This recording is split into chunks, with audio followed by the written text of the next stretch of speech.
Hello, আসসালামু আলাইকুম বন্ধুরা। আজকে আমি আপনাদের জন্য নিয়ে এসেছি কিছু মজার এবং বুদ্ধির ধাঁধা। দেখি আপনারা উত্তর দিতে পারেন কিনা। আমার প্রথম ধাঁধা: কোন জিনিস কাঁচা থাকলেও খায়, পাকা থাকলেও খায়, আবার ফালিয়ে দিলেও খায়?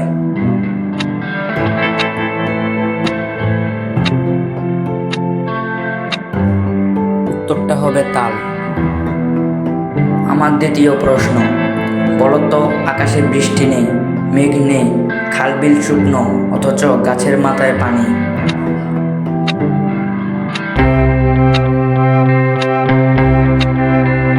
উত্তরটা হবে ডাব গাছ।